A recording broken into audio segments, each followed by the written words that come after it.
biaisé comme ni nga ko waxee.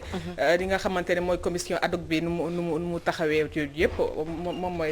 moo tax ne du dem répondre ji. du répondre mais mu répondre woon moo gën. parce que comme ni nga ko waxee moom waxal na ko boppam nee na kenn mënu xalaat ne moom mën na siif c'est vrai. ak ku mënti àndal moom ak ku mënti àndal moom moo tax ma ne loolu boo dégloo rek affaire yi ñu demee. da ngay xam ne loolu amu ci. mais pour mu gën a édifier gën a leeral askan bi rek. ci li nga xamante ne moom la affaire boobu demee. alors Alioune Sow Fatou Diouf Faye merci beaucoup Alioune Sow ñu dégg bu baax a baax tamit ñuy wax ne boobaak léegi ku ndóbin rey sa maam foo seen lu ñuul daw lan la Sonko di ragal ci dem wuyu ji bokk na ci xëy na ndax ñu ngi dégg ñu ne procès boobu mën na jël 1 à 10 ans yoo xamante ne dañ lay andi ak di la delloo pour naan la dañuy seet preuve wala yu demee noonu liggéeyu justice moo demee noonu est-ce que tamit du loolu la ciy ragal. C'est-à-dire qu'en politique waruloo ragal te quelqu'un comme Sonko warul nuroo koo xam ne dafa war a mën a ragal. vu trajectoire bi mu jaar yëpp. je ne pense pas que bul fàtte ne Macky Sall daan nañu ko mag de. oui mais daan nañu ko mag daan na Khalifa Sall. oui daan na Karim Wade. oui mais oui tubaab dafa ne jamais 203. mais ba tey d'accord naa mais nag Fabel. Macky Sall du yàlla du yonant te à un moment donné am na yoo xam ne boo koy def bu tolloo ci benn niveau foofu moo doon le foofu mooy frein bi foofu lay oto bi di freiner non je crois que man si j'avais été à sa place si je pouvais lui donner un conseil c'est que mu dem jàkkaarloog dégg nga maam comment dire jàkkaarloog waa kër yoon ñu jàkkaarloog moom wax ak moom dina am loo xam ne di lu salté dina feeñ salté man vous allez voir ce qui va se passer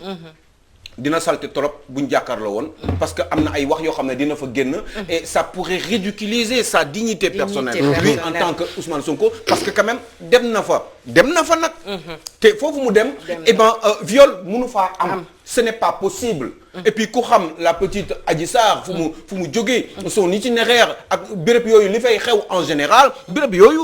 du béréb pour massage pour defar sa yar oui relaxant et cetera et puis quelques plaisirs de la vie je suis d'accord mais dem pour faju wax dëgg yàlla béréb boobu du pour loolu ok on a compris mais moi j'aurais bien aimé qu'on passe à autre chose ndax parce que ñëpp xam nañu béréb boobu du pour loolu ce n'est pas possible c'est inimaginable nga ne yow da nga bëgg a faju j'insiste encore là-dessus pour naan da ngay dem foofu ok d'accord mais on passe à autre chose bi mooy lan mooy mbir mi il faut mu jeex moom dafa am une carrière politique dafa am lu mu soxla dafa bëgg réew mi dafa bëgg remplacer Macky Sall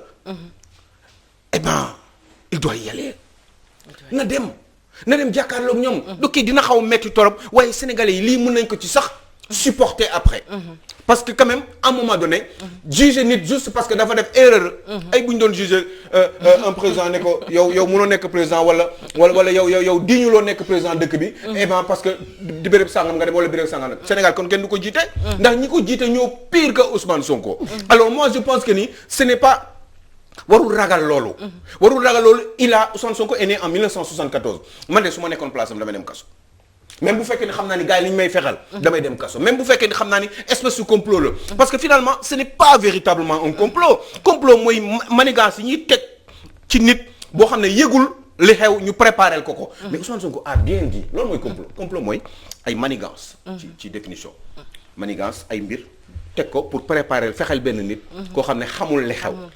loolu mooy complot li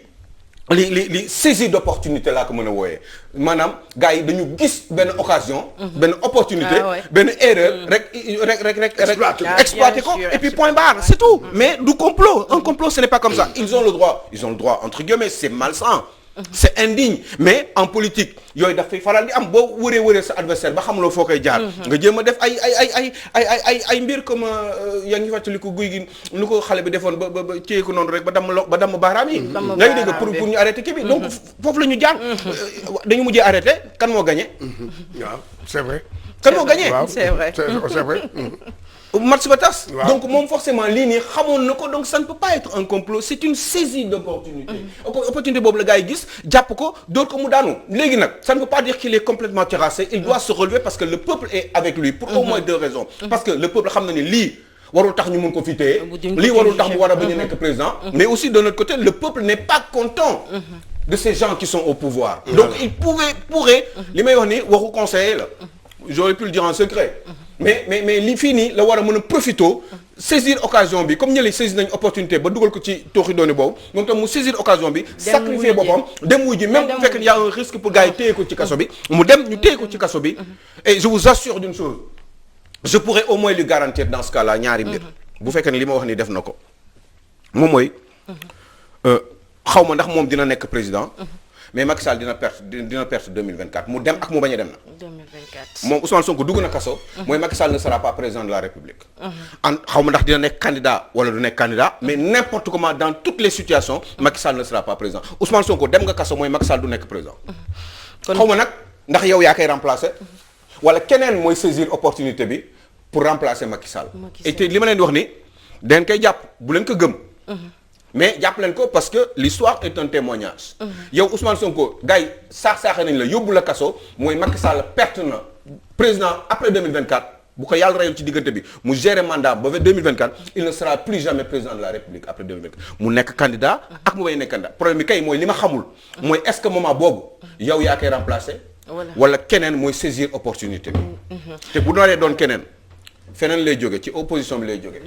dafa am kuy kii yalwaan bi ni ñu koy waxatee ku këpp yalwaan non yalwaan bi këpp dafa am ku koy kii kon yow kon bu boobaa gisoo ko ci ay ñoom soow wala ci non soow moom dee na xalaatoo mu jóge soow dee na pourtant nag yéen a ngi sous-estimé lu xam nga soow lu tax mu dee parce que Macky Sall yow yaa ngi may seetaan yow xam nga soow mooy kan mooy sekk waaw mais war nañu ci moom war nañu ci leeral ban la comme Fatou Diouf Thiès la dëkk ñu xam ndax moom mooy mburu wala soow non nee na comme mburu ak soow mburu xam nga en général comme président bi la moom moo war a doon mburu parce que moom lay jiital on dit vous et moi yaa ngi dégg on dit pas moi et vous donc peut-être comme mburu la njëkk wax on peut supposer que mburu moom mooy président bi et que moom mooy soow moom moo ñëw et puis soow mooy jaxasoo si mburu bi am na mu def jël na lu gën a neex sama affaire baax mais da lay réyloo quoi poñse ak a neex mais da lay réyloo non ak a neex mais nag moom dañ ko poñsel c'est normal parce que apparemment il était très fatigué et il avait besoin de manger du vrai poñse alors Aliou Sow pour ñu revenir affaire Sonko Aliou Sow kon yow su ma la déggee woo ci woote résistance bi nga xamante ni Ousmane Sonko mi ngi koy woote. non jaru ko parce que une résistance elle se fait de manière express de manière tacite. Résistance du lu ñuy organiser di buy ñëw. dafay bett même ñi koy organiser sax daf leen di bett. on me donne souvent le cas de Burkina Faso ak Blaise Compaoré ni gars yi résister ba mu dem ou le cas de la Tunisie avec le petit qui avait été le petit vendeur de fruits là qui avait été vite fait ñu rey ko noonu et puis gars yi peuple bi génn d'un seul coup loolu buy génn yàlla moo koy programmer parce que ci programme boo xam ne la moom mooy daaneel nit ki parce que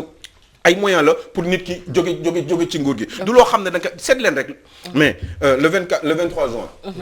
mais c'était pas programmé ah. kenn du ko programmé yooyu. ku boo seetlu leen rek bés boo leen ko programmé du jàll moom. ça échoue buy ñëw même ñi nekk ci nguur gi daf leen di bett. même yéen aussi daf leen di bett. parce que Haro lay doon. contre le pouvoir et ça serait un réflexe pour tout le monde. nit ñi bu ñuy dem di dajaloo ci béréb. eh ben kenn du ko yëgal moromam. daf leen di bett. c'est vrai alors pour ñu tëj partie boobu rek Aliou Sow ñu gis ci mbir yi tamit xam naa ni dinañ ci wax tuuti menaces yi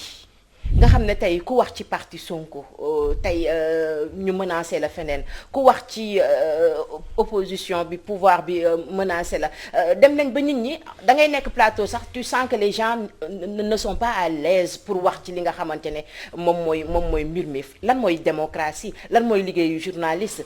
nañu bàyyi nit ñi tamit ñu wax li ñu war a wax mais tey boo waxee am na ci ñoo xamante ne sax ñi ngi leen di fekk ba seen kër di leen di xaañ ku mel ni ndaw si nekk moomoon Sweet Beauté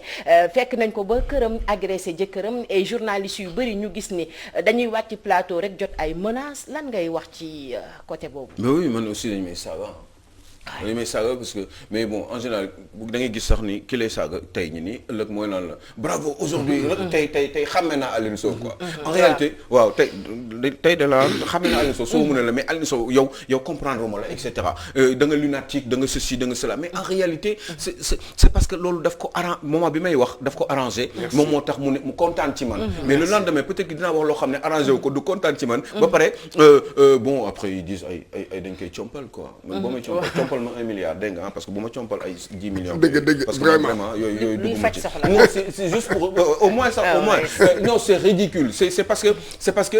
bon il faut qu'ils arrêtent aussi Sénégal xoolal nii lañ doon def Macky Sall. dañu naan Ablaye Wade na dem rek na dem. n'importe comment Ablaye Wade na dem na fi jóge comme multi ñëw baax na comme multi ñëw dama doon wax ay nit ay kilifa ñoom dañu naan ay jigéen quoi yoo xam ne jàng nañ am nañ niveau. xam nga dañu naan non na dem rek na dem. ñun suñu yoon nekku ci ku ñëw rek baax na finalement Macky est venu léegi ils disent la même chose. il faut qu'on réfléchisse. il faut qu'on ait une réflexion d'ensemble sur ce qu'on veut de ce pays. imaginez bien ñëpp ñi voté loon Idriss Seck deuxième tour. Idriss Seck bi nga xam ne il était farouchement contre le président Macky Sall. waaw ñooñu ko voté loon ñëpp tey jii nii. parce que ñooñu bëgguñu woon Macky Sall moo tax voté ñu Macky Sall directement. ñooñu tey jii nii ana seen nekkin wala seen gis-gis par rapport au comportement de Idriss Seck. parce que finalement lan la ñuy wax tey jii nii dañu naan mais il y a quelque chose qui ne va pas. donc je crois que ce qu'il faut faire mooy qu'on reste serein dans ce pays-là. et que le pays doit être changé. man dama gëm ni il nous faut un nouveau système. une nouvelle manière de faire de nouvelles attitudes. de nouveaux comportements dans ce pays man gëm naa loolu te pour loolu du ñii fi nekk ñoo koy lijjanti il faut un changement mais il faut le faire intelligemment. parce que bu ñu ko defee. à la va-vite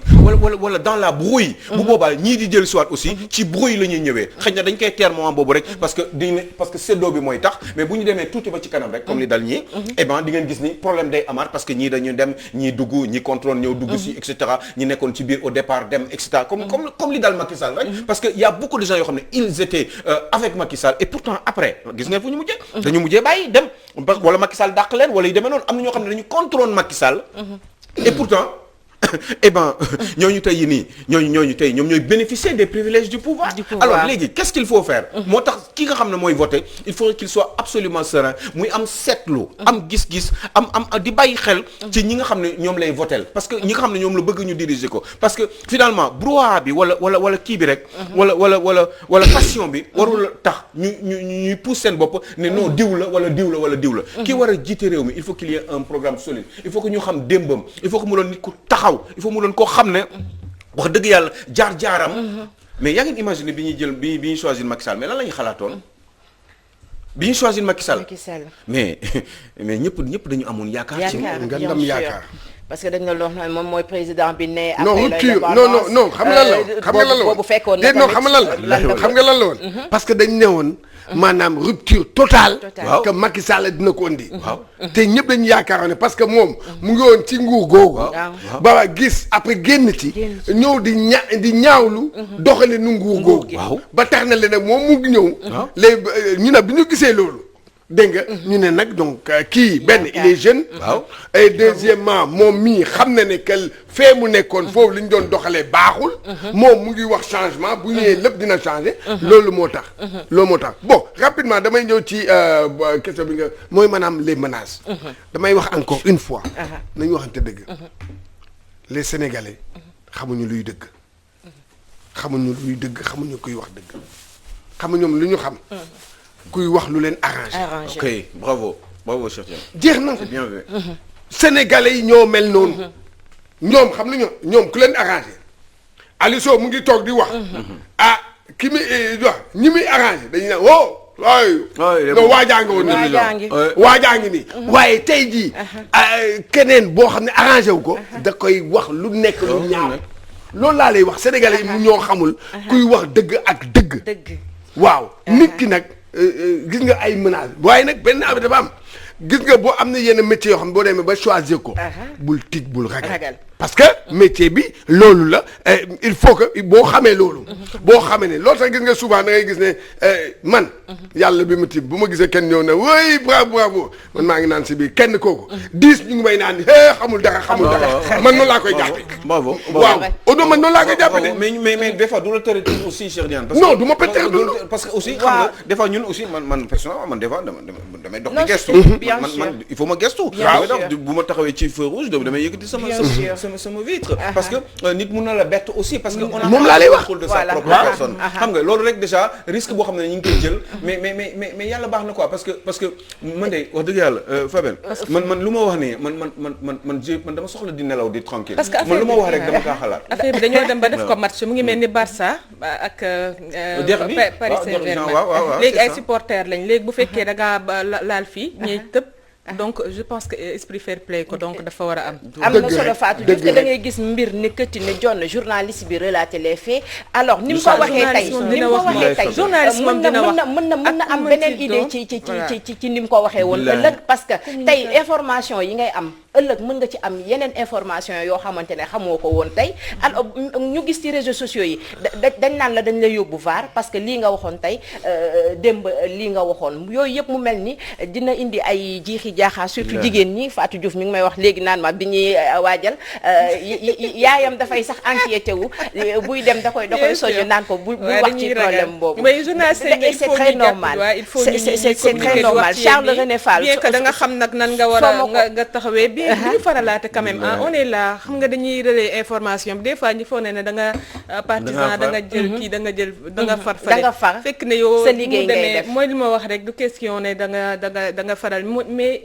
comme cas Sonko bi man je me dis que ne Sonko am nañu ko gën a pire parce que Ousmane Sonko c'est un homme public fu mu dugg salon de massage am na ñuy dugg fu gën a pire ñu ko gën a pire fi nekk mais c'est l'homme Ousmane Sonko parce que moom moo nekk koo xam ne personnalité politique la koo xamante ne gis nañ ko ci mu nekk ci position am ci wàllu élection yi donc c'est pas n'importe qui mais ñi ko fi gën a graaw a fi nekk seen bés feeñu deful dara ñu ngi toog di def seen comme nu leen neexee te moom nag moom moo fës moo tax voilà moo tax ñu koy wax moom ñi ngi ne wala ñi ngi ne pat ak moom ok c'est vrai ñi ngi ne mu xoog moom te coow jubul alors Charles maa ngi lay wax ni suñu ko temps bi mayee bëggoon nañu xam sa xalaat aussi Alioune Sow ñu gis Ousmane Sonko ba tey démb ci waxtaanam mu mel ni lu rendre hommage li nga xamante ne moom mooy suñu gendarme corps gendarme bi mais mel ni lu artu li nga xamante ne moom mooy corps police bi naka nga mën a def ban jàngat nga mën a am ci loolu. Je vous assure c'est une belle question mais c'est très compliqué pour répondre à cette question parce que yooyu moom moo ko xam ku ne gendarmerie ne nga corps de sécurité la pour ñun pour ñu protéger donc yow da nga jóg aussi parce que da nga fier ci ñoom mais boo dellu see parallèlement nga contre police bi nga xam ne c'est une même corps bi la pratiquement destination yi rek ñoo bokkul wala seen liggéey rek moo am quelques différences dans leur spécificité donc ñii nga tàgg leen ñii nga ñaawal leen nga comment dire xababal wala nga ŋàññi leen et ben ça veut dire que peut-être que c'est un problème personnel dafa am loo xam ne daf ko dund ak police yi wala lu mu xam ci police yi policiers yi nga xam ne ñoo xam ne peut-être dañ def yoo xam ne peut-être àndul ak moom gis-gisam et que la gendarmerie c'est tout à fait le contraire parce que tout simplement daf leen gërëm non je crois que ça peut être personnel ci jugement boobu le fait que mu féliciter et la gendarmerie et puis di ŋàññ policiers yi parce que finalement ñoom ñëpp seen liggéey la ñuy def en général boo amee ay gendarme yoo xam ne baaxuñu wala dañuy jalgati wala yu demee noonu forcément am na ci police bi am na ci armée bi am na ci yeneen corps de métier yi donc ça ne veut absolument rien dire c'est peut-être à mon sens purement personnel parce que loolu moom rek moom moo xam lan moo tax mu def ko parce que ñaar ñëpp wax dëgg yàlla ay corps de sécurité la ñu et ben yuy def seen liggéey donte fu nekk mën na am ay nit ñu baax ak ay nit ñu bon et même dans d'autres corps donc je ne sais pas je crois que bon ñi toogoon ci moom bu fekkoon mën nañ ko poser question ñoom ñoo ko waroon laaj mais comment ça se fait que monsieur vous dénigrez la police et puis vous félicitez la gendarmerie alors que ce sont tous les deux des corps de métier quand même avec benn niveau et de maturité et de professionnalisme sauf que effectivement il y a toujours des petites blattes comme on dit xam nañu ko wax ay mbóot quoi ci biir kii yu nekk fu nekk yu génne fu nekk quoi alors on passe à autre chose comme ni nga ko waxee beneen bi mooy Macky Sall wax na ci mbiru vaccin yi bu ñu bañee vacciné wu rek mu gàddu daal di jox ñi nga xamante ne nangu nañ ko j'ai beaucoup aimé l'intervention de maa ngi ko doon dégg ci rajo bi ci fajar si de direct info le quotidien de direct info direct news maa ngi koy dégg ci suba ñu naan non monsieur le président vous ne pouvez pas donner nos vaccins j'ai beaucoup aimé parce que du Macky Sall moom mooy joxe vaccin yi du Macky Sall parce que il faut mu xam ne bon bah j'ai beaucoup aimé parce que nee nañ ko Macky Sall mu ne naam ñu ne ko yow moomuloo vaccin yi donc amuloo loo koy joxe parce que dana booy joxe booy maye da ngay maye loo moom c'est vrai que dañu la dénk mais dénk dénkaane bi aussi dafa am limite. waxuñu même sa oto maa ngi dégg nit ki aussi yamul foofu sax nee na ko même sa oto moom la ko même sa palais lañ la ko dénk même ceci même cela et je crois que ñoom Demba Ramata ak Pape Diogoy Faye sur ce coup-là je crois que ils ont bien flanché parce que ils ont eu le bon réflexe pour tontu Macky Sall tontu bi nga xam ne man wax dëgg yàlla moom laa doon xalaat parce que Macky Sall vaccin yi yow amuloo droit joxe ko parce que moom loo ko donc bu fekkee ne day pourrir ci réew mi eh ben amuloo droit joxe ko le fait que sax da nga dégg sénégalais naan du ñu vacciné wu rek nga ne yow da nga koy jël joxe ko loolu je crois que waroo ci woon sax tontu parce que doon tontu mais tontu va-t-en-guerre la quoi loolu du tontu kilifa monsieur le président loolu waroo ci woon sax wax parce que da nga waroon nekk au-dessus de ça parce que ce ne sont pas tous les sénégalais qui ne veulent pas se vacciner c'est une partie des sénégalais yoo xam ne dañu am ay doutes les sénégalais wóor na leen ndax yeneen vaccin yàgg na fi am gars yi dem ñu ne demal yóbbu sa doom ci centre de santé bi ñu ñàkk ko donc ñàkk bi il faut nga ci wàllum communication ngeen góorgóorlu ci fexe noo leen def seen kamtalay kattan ba sénégalais yi rassuré leen ba nga xam ne ñoom dinañ ñeme vaccin bi parce que du ñu dara lu ay doomu sénégalais mais nga leen di tontu noonu yow président de la République je crois que au-delà de ces justement carences que vous avez dans votre cellule de communication il y a un autre problème aussi qui est lié à votre personne à votre propre personne dans votre communication parce que gis nañu quand même yaa ngi mel ni kuy ngañu Sénégal naan dama koy jël boo leen ko bëggul ma jël ko yóbbu ko feneen loolu du woon sa tontu mais erreur la rek fii ngeen di xamee nag même un président de la République donte am nga cëru yàlla nit kese nga te des fois gis nga erreur yi ñuy def yaa ngi dégg parce que moom bi muy wax noonu du posture présidentiable bi la parce que posture bi am na limite parce que da ngay gis ni nit kese la foofu Macky Sall di waxee Macky Sall en tant que nit personne nit rek lambda Sénégal lambda moo doon tontu foofu c'est pas le président qui répondait foofu réer na quoi perte na def na confusion entre l'institution qu'il représente et sa propre personne lui en tant que kii communication lañu war a xool lañu war a parfaire pour nit ñi nan lañu war a def ba gëm lii di vaccin bi voilà xam nga je le disais à dañu war a dem sport waaw non xaaral fi lañu invité kenn ma koy wax gis nga lii maa ngi ko doon avertir. dëgg la bu ñuy invité nit kooku di gérer xaw ma affaire alors ñu ngi informé juste coach ne am na ay manifestations yu commencé am diggante Patte d'Oie Parcelles ak fi nga xamante ne moom mooy Tëngéej ñuy ñaan rek yàlla na ci yàlla def. voilà donc léegi xam nga mooy que il faut savoir communiquer. ci affaire vaccin yi. am na noo xam ne boo ko waxee. dégg nga. amaana ñiy vacciné wu moo baaxul ba tax na leen Macky Sall dem na ba dugg ci jeu boobu parce que bu demee boo wax nii comme ni nga ko waxee ça ne se dit pas loolu kenn du ko wax ça ne se dit pas dégg nga parce que non problème xam nga lan la vaccin yi depuis bi mu commencé bi ñuy waxee vaccin yi daf ci am beneen communication boo xam ne beneen communication négative boo xam ne day wax ne bu ko kenn kii gis nga réseaux sociaux ni muy kiyee yooyu nag di yow yaa koy contrer yaa xam noo koy contrer. mais c'est que boo amee ay cuune aussi autour de vous. voilà alors coach da nga doon wax lu am solo depuis ci début bi da nga doon wax naan dañu échouer avant pendant et après. mu mel ni sa wax ji moom mooy ñëwaat. nañ leen dem de. jërëjëf dafa mel ni ci communication lañ leen di gën a xaar. ci sensibilisation lañ leen di gën a xaar. Alioune Sow ñu jaajëfal la bu baax a baax waxtu wi ñu waree dem suñu rubrique sport. Eh ben j'espère que j'ai bien remplacé Moustapha et que j'ai bien travaillé. le grand Moustapha Diop. ñu ngi lay seetaan. merci beaucoup ñu ngi lay nuyu bu baax a baax foofu nga nekk Moustapha Diop di remercier bu baax a baax Alioune Sow ça fait toujours plaisir de partager ce plateau avec vous alors ñu jaajëfal la daal di daw ba régie jëli suñu rubrique sport.